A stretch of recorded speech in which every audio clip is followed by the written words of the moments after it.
Antenne Réunion et la ville de Saint-Joseph vous présentent C'est Saint-Jo.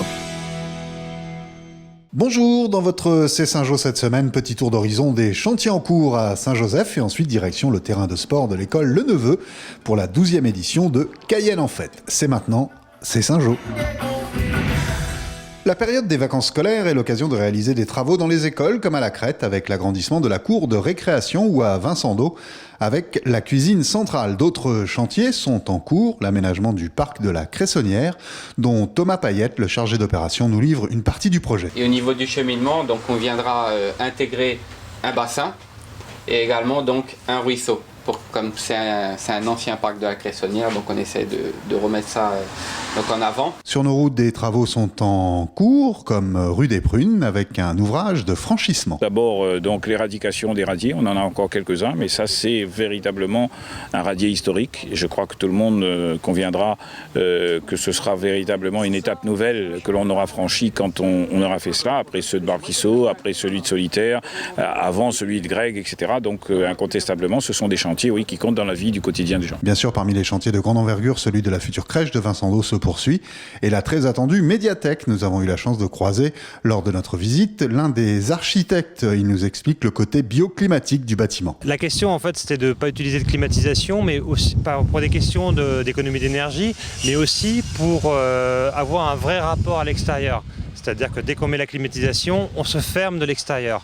Donc on a tout fait pour que le bâtiment soit bioclimatique et donc on puisse, par des systèmes de protection solaire et de ventilation traversante, avoir toujours un flux continu d'air et donc avoir une fraîcheur même en été. Enfin, dernière acquisition de la commune, la maison Lorette qui accueillera le pôle technique rue La Ferrière, idéalement situé en bordure de la contournante. Comme on a pu le constater, les chantiers ne manquent pas, tout ceci en vue de l'amélioration du cadre de vie des Saint-Josephois.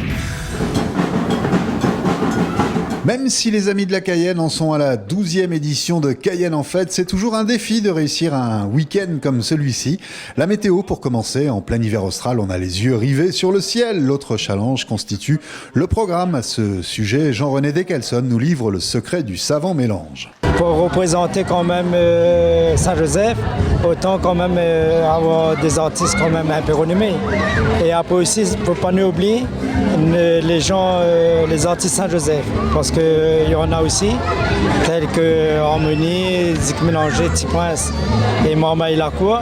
Même nous, les amis Cayenne, on a un petit groupe qui s'appelle le Marmaille Maloya. Cette année encore, le public a répondu présent, à commencer par celui de ce vaste quartier qui regroupe Cayenne, Butor, Léqué, pour le plus grand plaisir de l'adjointe à la culture, également représentante de ses habitants. Dans Saint-Joseph en général, pas mal d'animations, de manifestations culturelles et autres. Mais là, c'est spécialement dans mon quartier de la Cayenne, Butor, Léqué, et avec les amis de Cayenne, mais c'est vraiment un plaisir, c'est un régal d'offrir ça à la population. Les associations venues de nombreux quartiers de la ville avaient répondu à l'invitation des amis de la Cayenne sur les 2 jours. Animation sur le podium et dans la fête pour petits et grands. La recette d'une fête réussie. L'association réfléchit déjà à l'édition 2018 avec peut-être un changement de calendrier. À suivre donc. Dans votre agenda, retenez votre soirée du samedi 2 septembre, sous la halle François Mitterrand.